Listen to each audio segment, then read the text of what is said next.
Ladies and gentlemen, we're preparing to start tonight's ceremony. We have a very full house this evening.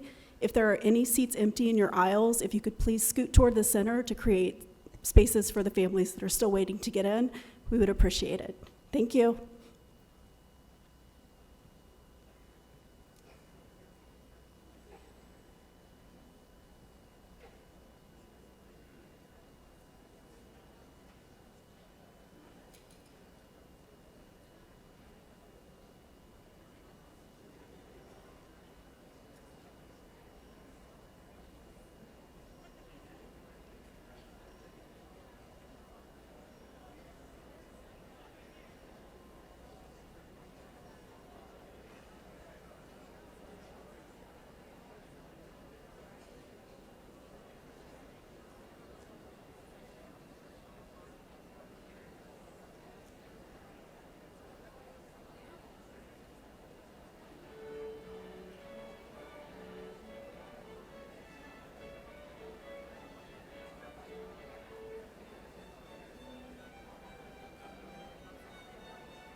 much is the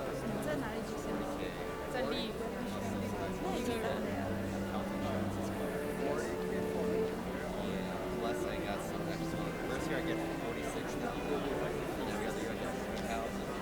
I don't have to teach or anything. And I get my health insurance payments covered, and then they subsidize housing. Wait, do those like price those? That's the highest stipend I've ever seen. That's so good.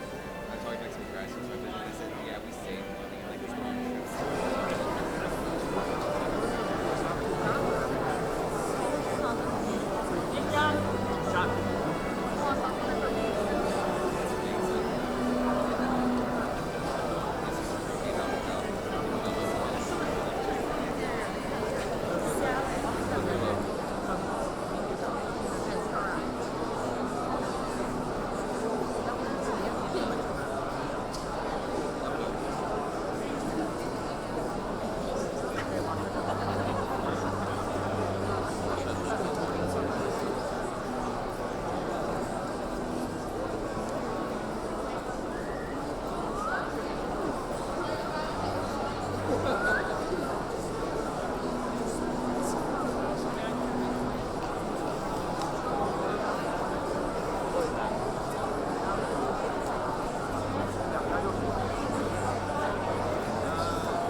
Good evening to the graduating class of 2017. My name is Paul Rohde. I am the chair of the economics department. It is my great pleasure to welcome you to the department's commencement, to celebrate with your family your accomplishments. This is a special year. This is the year that we celebrate the 200th anniversary of the founding of the University of Michigan. 1817 is when the university was created as a legal entity and was given a plot of land in Detroit. The bicentennial is a little controversial. I'm an economic historian by trade. Such controversies are of interest to me. 1837 is the preferred date for those who want to celebrate when the university got started here at Ann Arbor. And faced with the choice, I think the university is going to celebrate 2 birthdays. So class of 2017, plan to come back in 20 years, plan to give generously, plan to celebrate our move to Ann Arbor. 1880 is another year of note. That's when the economics department was founded. That means you can plan to come back in 2030 to celebrate our sesquicentennial. So mark your calendars for that as well.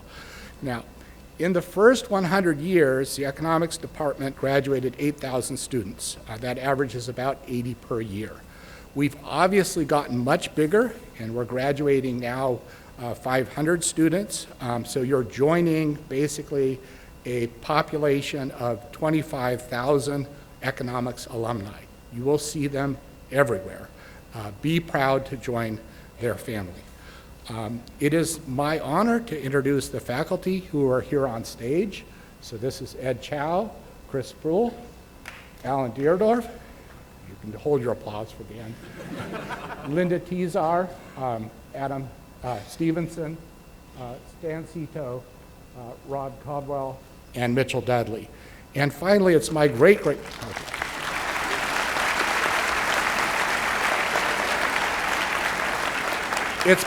pleasure to introduce Jim Adams.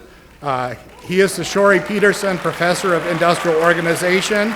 He is the Theodore Professor of Economics. He is the heart and soul of our undergraduate program. Jim.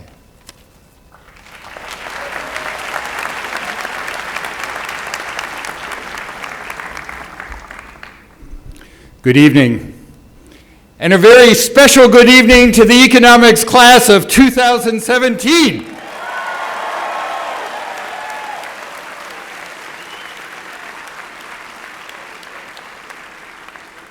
Last spring, when our dean, Andrew Martin, announced that Professor Paul Rohde would be the next chair of economics, my colleagues and I were delighted. Professor Rohde is a scholar's scholar. He writes articles and he writes books. Many articles and many books. Prize-winning articles and prize-winning books. But Professor Rohde's stellar scholarship is not the only reason we were delighted he would lead us. Professor Rohde is universally recognized as the fairest member of the department, the member most dedicated to making decisions on the basis of strength of argument, not strength of personality.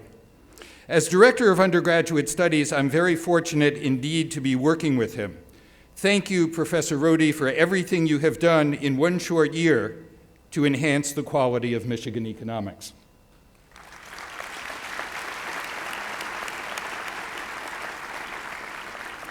For many years, I participated in a different kind of event for parents and students. It's called Campus Day, and it's a program designed for high school seniors who applied to Michigan, were accepted by Michigan, and are trying to decide whether or not to come here. Campus Day is a day of questions. Where should I go? What should I study? How well will I do? How much will I learn? Well, just as Campus Day is a day of questions, so today is a day of answers. And for those of you who are graduating, the answers to the first three questions are clear. You chose Michigan, you chose economics, and you are receiving one of the most demanding undergraduate diplomas that Michigan offers.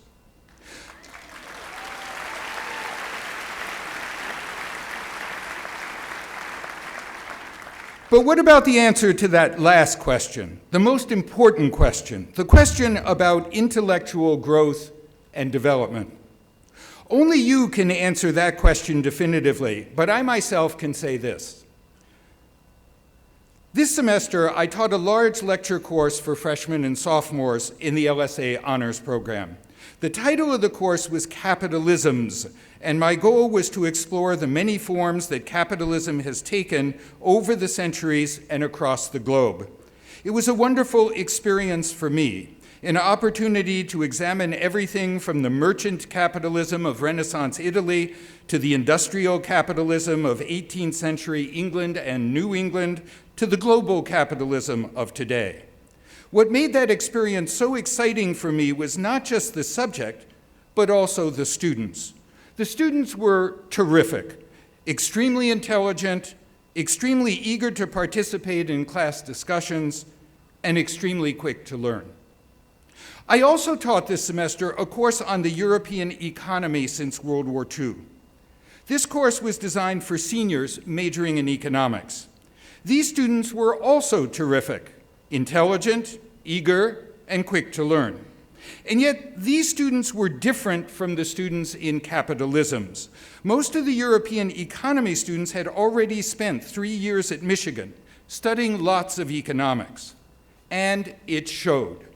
In addition to intelligence and eagerness and quickness, the seniors brought 2 additional qualities to their studies. First, they knew how to think critically about ideas and events. Second, they had sound knowledge of how the economic world actually works. This is the Michigan difference. This is the real reason why those who stay in economics at Michigan will indeed be intellectual champions. So what accounts for this difference? True, Michigan economics is hard. In fact, many students find it too hard.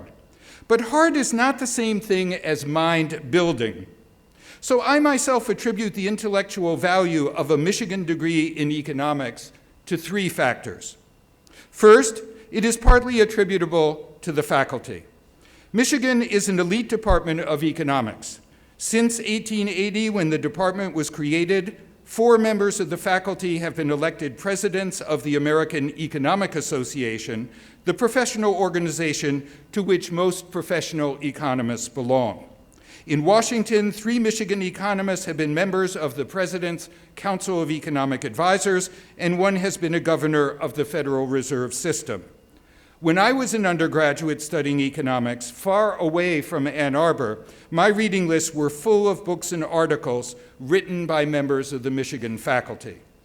But faculty are not the only teachers in the undergraduate program. Many classes have discussion sections, and these sections are led by graduate students. It's important, therefore, to realize that Michigan also has an elite doctoral program in economics. Many of our doctoral alumni go on to distinguished academic careers at leading research universities and at leading liberal arts colleges. Others go on to distinguished careers in government or the private sector. Among the economists working in Washington for the Federal Reserve System, there are more who have a PhD in economics from Michigan than from any other school. As important as the faculty are, and as important as the graduate students are, we should not forget the third and most important reason why the study of economics at Michigan is so rewarding. And that is the exposure each student in the major has to all the other students in the major. Taken individually, Michigan economics students are loaded with talent and drive. Considered as a community, however, Michigan economics is loaded with boundless energy and relentless stimulation. Where do the energy and the stimulation come from? They come from the diversity of the student body. This diversity takes every form imaginable. As a result, whenever we explore an issue in class, our students bring an amazingly rich variety of life experiences to the conversation. Knowledge and wisdom depend on more than the reading of books and the transcription of lectures. They depend on continually being forced to re-examine one's assumptions and expectations. The diversity of life experience at a school like Michigan, and especially in the economics major, is an essential ingredient of the Michigan difference. And so, on behalf of my colleagues, to those of you who are parents, I say thank you. Thank you for sharing your children with us. And to those of you who are students, and especially to those of you who know about crushed peanut donuts, I say thank you for making our classrooms so stimulating. Thank you for bringing such satisfaction to me and my colleagues at the University of Michigan. Our featured speaker this evening has served with great distinction in the private sector, in the public sector, and in academia. In the private sector, she spent more than a decade as an officer of the General Motors Corporation, most of it as a group vice president responsible at various times for economic analysis, for environmental affairs, for industry government affairs, and for public relations. She served also as a director of several major multinational corporations, including Procter & Gamble, JP Morgan Chase, and Alcoa. In the public sector, she was the first woman ever appointed to the President's Council of Economic Advisors. She served also on the boards of such prestigious non-governmental organizations as the Council on Foreign Relations. In academia, she was a distinguished service professor at the University of Pittsburgh before joining the faculties of Business and Public Policy here at Michigan. She has received more than 20 honorary degrees, and she has been on the governing boards of several American universities, including Harvard and Princeton. We are very fortunate indeed to have Professor Marina Whitman with us this evening. Please help me to welcome her to the podium.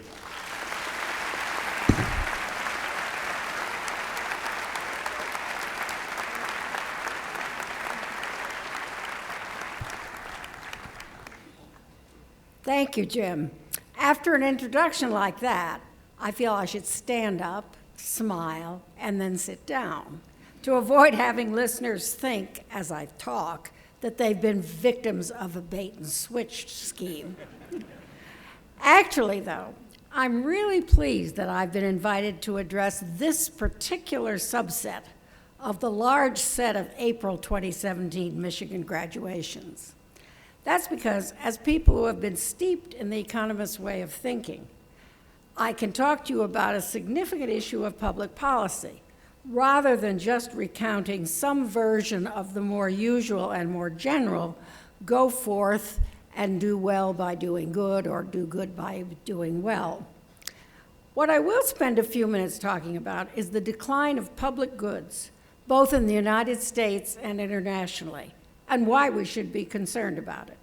And at the end, I'll even explain why I believe that you are an appropriate audience to hear this lament. First off, what are public goods? The formal definition is goods that are non-excludable and non-rivalrous.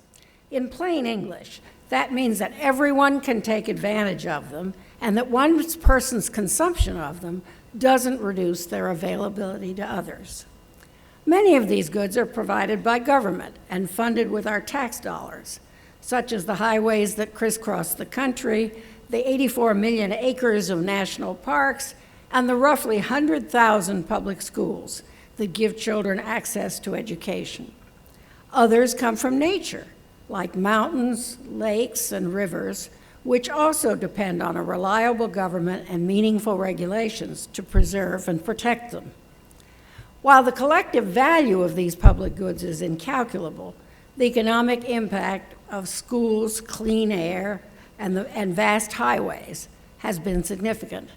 In fact, I would argue that public goods are what have made America great. While discouragingly, our stock of public goods has been declining for half a century, particularly of those goods that require the government's purse strings. Setting aside for a moment natural public goods, the ones provided by government have been on the decline. U.S. public capital investment, net of depreciation, fell to just 0.4% of gross domestic product in 2014, from 1.7% in 2007 and about 3% in the 1960s. A particularly critical subset, research and development spending, which has been the bedrock of innovation and growth in our economy, has dropped from a high of 2.1% of GDP in 1964, which was during the Cold War and the space race, to less than 0.8% in recent years. The president's proposed budget would make things even worse by cutting funding to national parks, the cleanup of the Great Lakes by 97%, by the way, which doesn't leave much, and efforts to minimize climate change, not to mention the National Endowment for the Humanities and the Arts, National Public Radio, and most outrageously of all, the EPA. I happened to have dinner tonight with a number of the senior staff at the EPA, by the way, who have been completely muzzled. They're not allowed to talk to the press or anybody else, but they certainly vented forth tonight. One exception is the president's much-touted plan to invest in infrastructure, but little of the estimated $1 trillion total proposed would actually come from the federal government. So if Trump is serious about making America as great as it can be, investing in our public goods, as well as those equally vitally ones that we share with other nations, would be a good place to start. This erosion of public goods has persisted through both Republican and Democratic administrations. But it was not always thus, as the bipartisan history of our biggest undertakings attests.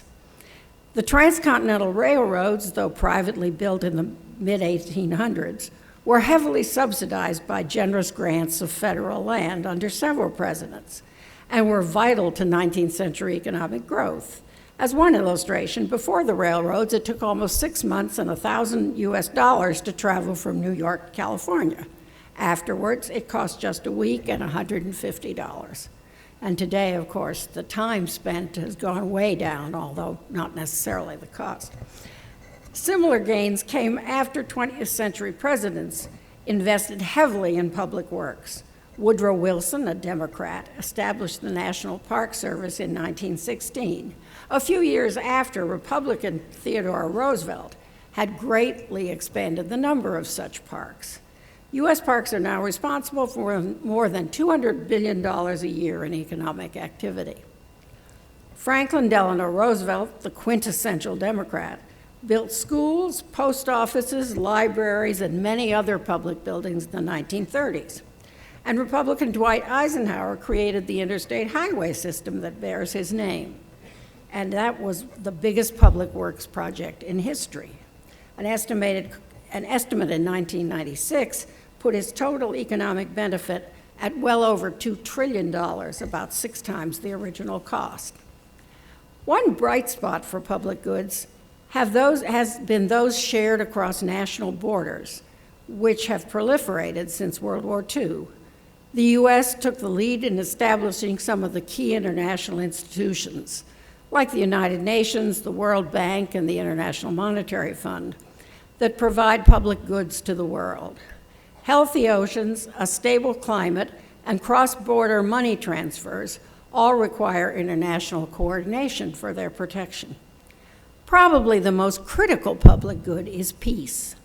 While there have been many regional wars, a third world conflict has been avoided, in no small measure, because in the aftermath of World War II, the United States undertook to stabilize key regions of the world through military expenditures, strategic alliances like NATO, and economic assistance. Although increasingly frayed and fragile, these arrangements, often called the Pax Americana, have so far held. The broadest, if not the sturdiest, steward of public goods has been the United Nations and its associated agencies. I won't go into here the saga of what the UN has and has not done to lower the likelihood of global conflict. But other public goods also fall under its purview. Freedom of navigation, for instance, is protected by the UN's Law of the Sea. Ironically, the United States has never signed this treaty, although we do in fact abide by its rules. The United States has also led in the creation of the World Trade Organization, which sets the rules for international trade and the settlement of trade disputes. But since the 1960s, the bipartisan consensus in our Congress in support of public goods has broken down, as the right's pressure to cut taxes and the left's efforts to expand entitlements squeezed the discretionary part of the federal budget, from which support for public goods comes. Both parties have moved further from the center, where bipartisanship resides, and make large public works projects easier to build and to fund. Meanwhile, a focus on reducing spending has meant that many once public goods, such as trash collection and public education, have in places been fully or partially privatized. Finally, many studies have found that, quote, ethnic and racial heterogeneity reduces support for public goods. In other words, racism plays a role. Now, not only does the Trump administration wish to significantly slash spending on already deteriorating U.S. public goods, it aims to cut funding for global institutions like the UN as well.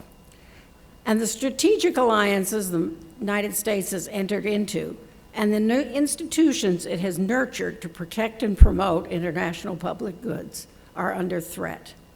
The president has called NATO obsolete, although he seems to have changed his view on that recently, and is reputedly looking for ways to bypass the World Trade Organization's dispute settlement system mechanism if too many of its decisions go against the United States. Whether the U.S. formally pulls out of the Paris Agreement on climate change is not yet settled, but the policies of this administration affecting greenhouse gas emissions will surely nullify President Obama's pledge regarding the steps the U.S. intends to take. More generally, the president's trade protectionism, his oft-repeated disdain for multilateral agreements, and his insistence that only the welfare of U.S. citizens matters, has sent nations and regions that once trusted in the Pax Americana scurrying for alternative sources of mutual protection. The outlook does not bode well for the preservation or enhancement of public goods, domestic or international. This despite the fact that investing in public goods has served America well through the years, and it would be a huge mistake to turn our backs on them. Why do I think that you graduates are an appropriate audience for my rather rueful remarks?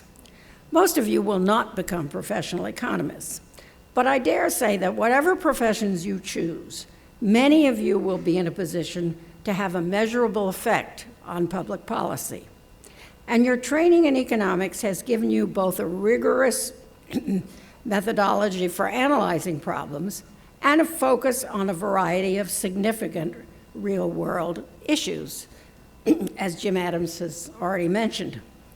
So, as older generations are forever want to lay on the shoulders of the young the burden of repairing the mess that our generation has made of the world, I am confident that you will put the modes of thought that you have acquired here at Michigan to the task of tackling one or another of the local, national, or global problems, only one of which I've outlined briefly here.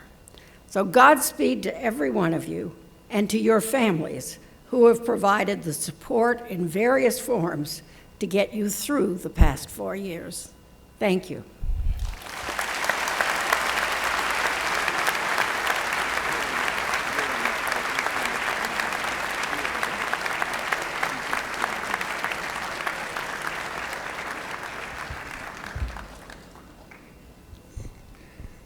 Thank you, Professor Whitman, for that fitting capstone experience that we've all been thinking about having for the past 2 weeks or so. To graduate with a BA or a BS in economics is already a major achievement. As I mentioned before, our major is one of the most challenging on campus, but a few of our students have performed with exceptional distinction. Some have won special prizes, and some will graduate with honors in economics. Seated behind me are students who will be receiving honors in economics this graduation period. I'm going to ask them to stand when I call their name and remain standing until all names are called. I would ask you to hold your applause until all individuals are named. Adrian Apeza, high honors in economics. Bradley Chavis, high honors in economics. Shuyi He, high honors in economics. Xiaokai Lai, high honors in economics. Ethan McCall, high honors in economics. Elliot Metzler, high honors in economics. Pengyu Ren, high honors in economics. And Hannah Marie Rodenheiser, high honors in economics.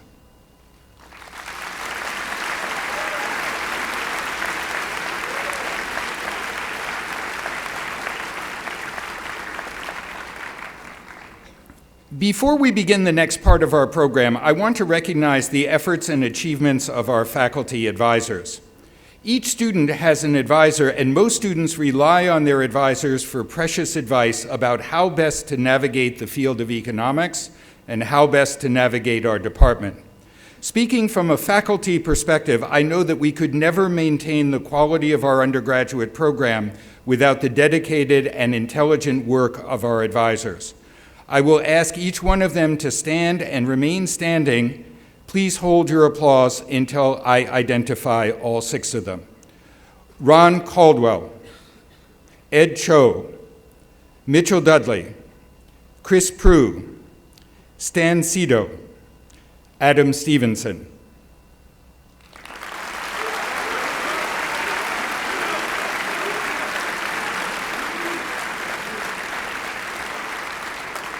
I would ask all but Dr. Cho to sit at this time.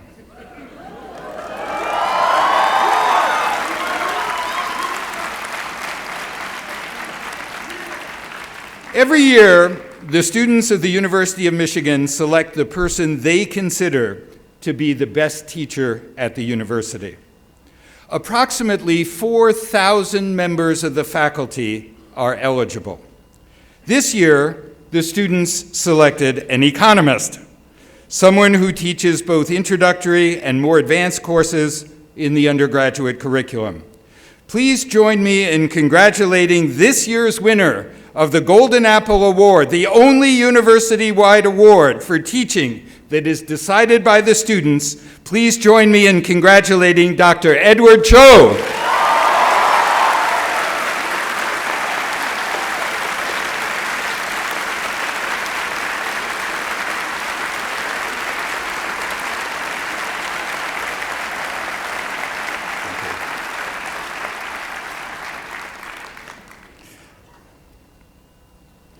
I also want to thank the people who worked extremely hard to ensure the festivity of this evening in Power Center. Not all of them are in the room right now, but those who are should stand and wave when I call their name. Again, please hold your applause until I complete the list. Olga Mustada, Coordinator of Undergraduate Student Services. Ms. Mustada organized this entire event, and there she is, right in front where she belongs. Lauren Pillay, Head of Student Services. Mary Mangum, Department Manager, and the assistants of our entire economic staff, Rhonda Abrigo, Laura Flack, Julie Hines, Cassandra Kelly, Vinny Veeraraghavan, and Colleen Waitley. I think these people deserve a thundering ovation. If you applaud loudly enough, they will hear you even if they're not in the room.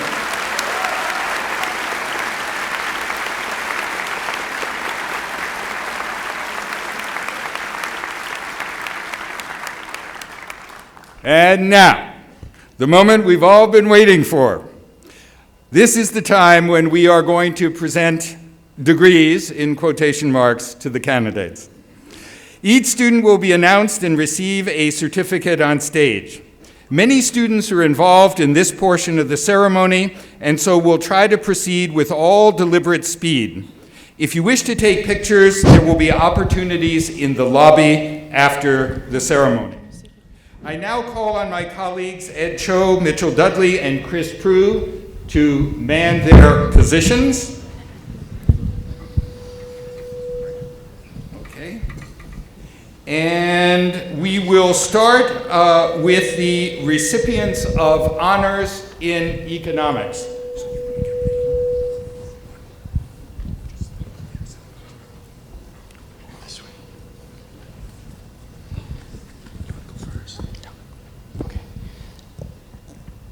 Bradley Chavis,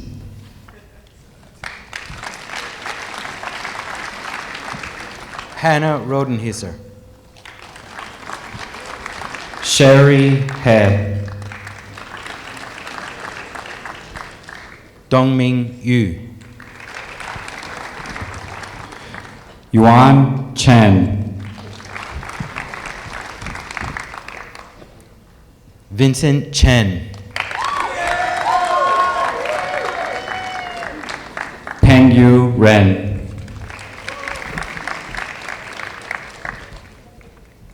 Adrian Apeza Gedrenza Anopaza,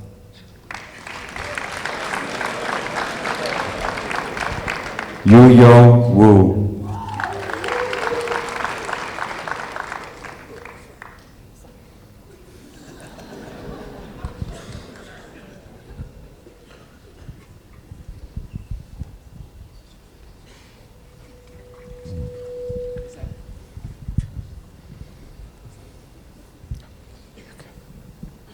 And now we're going to proceed with all of the candidates. Zheshuan Zhang. Lu Ye.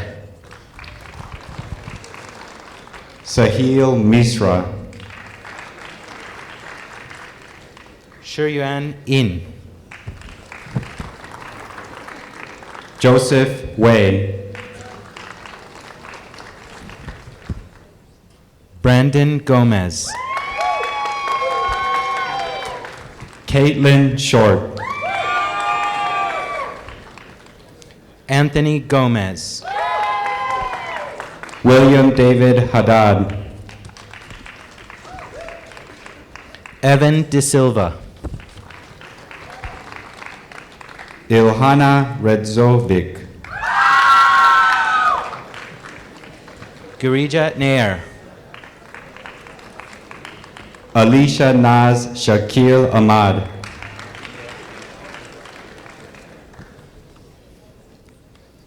Teiro Nazaruan Tamula Kaninam Tam. Sarah Ma. Francisco Kilgay. Mahir Batnugar. Ching Ven. Juhonzeb Junhania. Tyler Graff.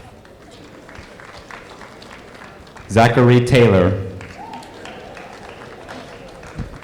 William Grubb. Drew Carl Gustafson. Stephen Johnston. Yifan Zhao. Jiahong Pan. Wei Yan.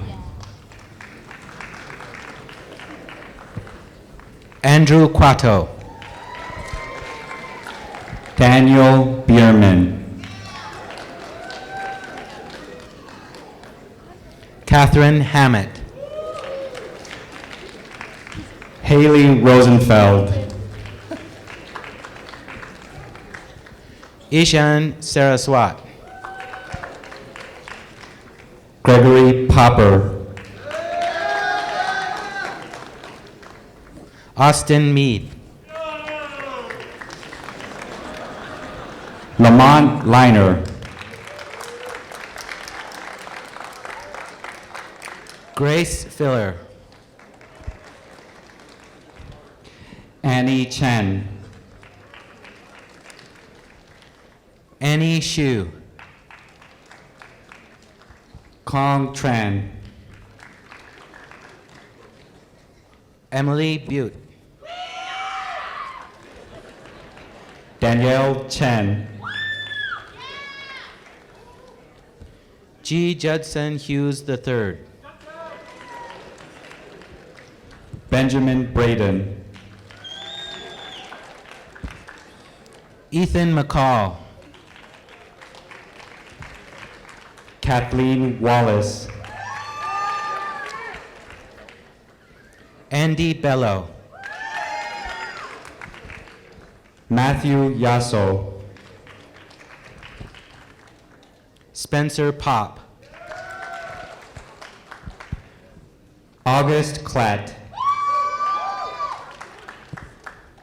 Zachary Vigneault. Kyle Horn.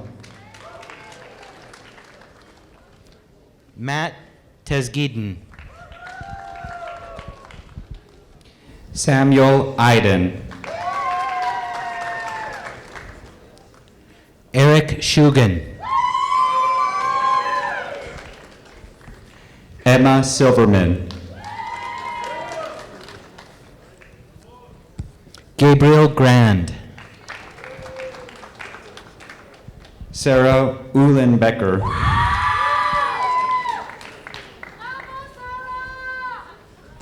Nitikorn Dornjadong. Clarence Lung. Omar Uyas. Jaegu Kim. Anna Graff. Rebecca Noesk. Xiang Lian. Xiao Shi. Yingshi Li. Kartikai Gothi. Bianca Arredondo. Stacy Lee. Mengshi Bai. Drake Donter.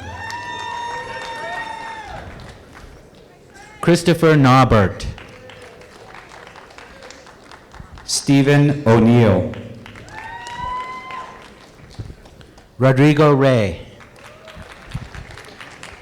Michael Capatula. Shelby Welch. Brian Hayward. Justin Gaber. Kevin Klein. Luke Cardigan. Catherine Troutman. Haodong Shu.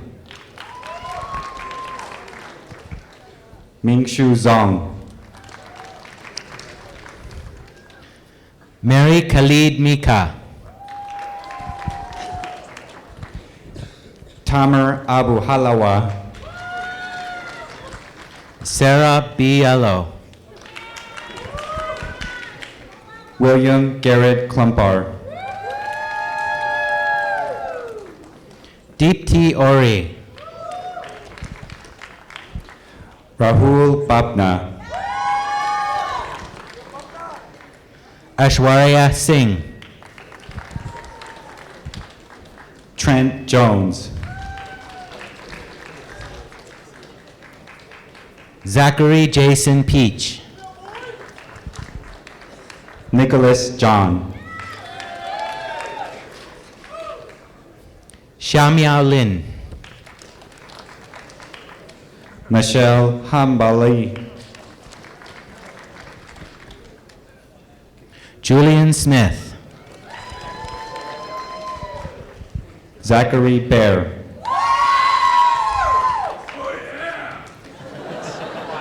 Harrison Slutsky. Lyle Andrew Tripp. Unkit Tiwari. Rohit Agarwal. Lakshiman Pulpuri. Grant Strickler. Anais Rachel. Noah Fobbs. Jeff Hain. Scott Fessler. Evan Hernandez. Carrie Clifford. Leah Catherine Parks. Latasha Jenkins.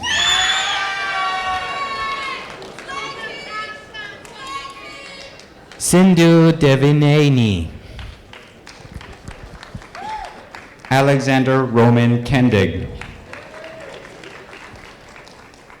Christian Camp.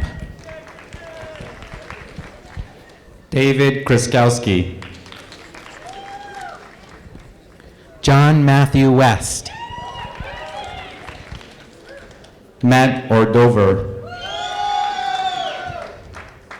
Ryan Hager. Uviv Brower Cowan. Jackson Nethercott. Alice Freed. Daniel Caden. Bradley Whipple. Amanda Tina Sicarelli.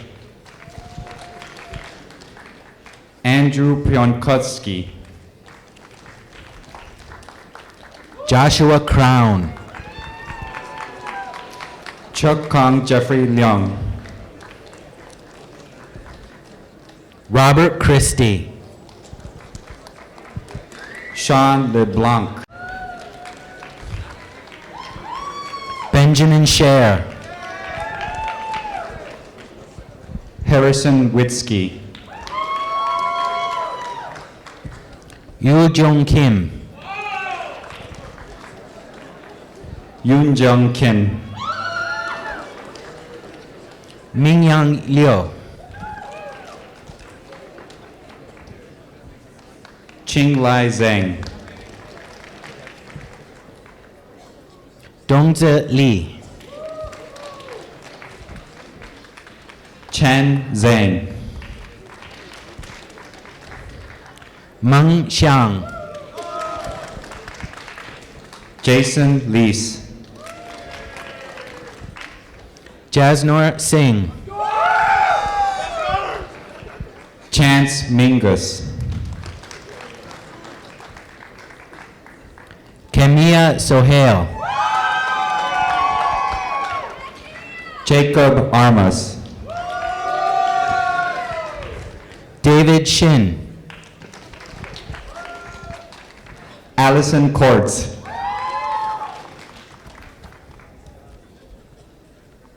Anthony Lamous.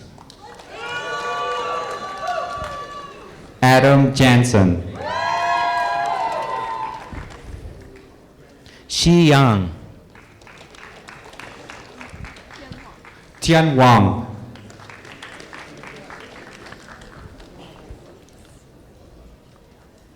Yulika Vusekle. Eleanor Claire Donardo. Shay Caroline Miller. Morgan Grantner. Michael Henry. Josh Patel. William Lane. Darsh Khosla. Claire Hudak. John Benson. Aaron Pollock. Lindsay Ray Smith. Anthony Folks. Nathaniel John Riley. Michael Dole. Justin Choi. Juyun Ha. David Song. Cantor Reinke. Jake Blyweiss. Chris McAllister. Mitchell Black. Ching Tai. Sherry Xia. Ziyan Yang. Jenna Jin. Samantha Lynn Hyman. Se Yuen Lee. Tian-Yi Chen, Jared Soffer, Julian Patterson, Connor Vandenbosch, Taiwu Adeniyi, Charlie Plavin, Luke Hanna, Michael Chula, Aria Savaduk Vadkukui, Connor Quigley, Philippe Ogden, Nihal Ani Shetty, Sheila Chan, Joseph Klotz, Augusto Costa, C. Chen, Andrew Camp, Nathan Cowden, Craig Zimmerman, Matthew Presta, Mark Tiener, Joseph Krieger, Ethan Tannenbaum, Matthew Bugai, Jacob Bernard Lurim, Arun Datta, Ryan Oderkirk, Charles Morau, Zachary Cormac Nerod, Sean Horgans, Chris Slivosky, Ryan Jarouche, Amber Lown, Ryan O'Donnell, Kevin Chu, Philip Nessler, Vic Santa Prukash, Thomas Lewis, Brian Furlong, Neil Kedharnath, Jennifer Kim, Seth Johnson, Jasmine Rousoulier, Ryan White, Robert Shepard, Kevin DeWandeler, Michael Makarowicz, Kevin Toyloy, William Thompson, Tyler Dayton, Emily Leesman, Annie Procaccini, Nami E-Train, James Howe, Greg Van Alstyne,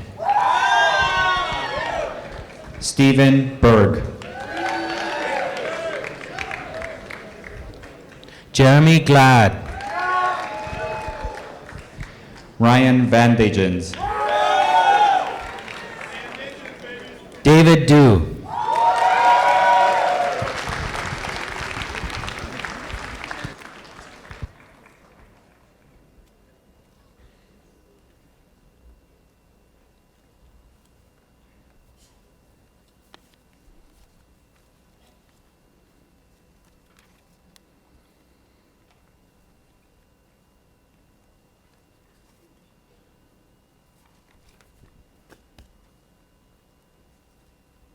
It remains only for me to turn you back over to the chair of the department, Professor Rode.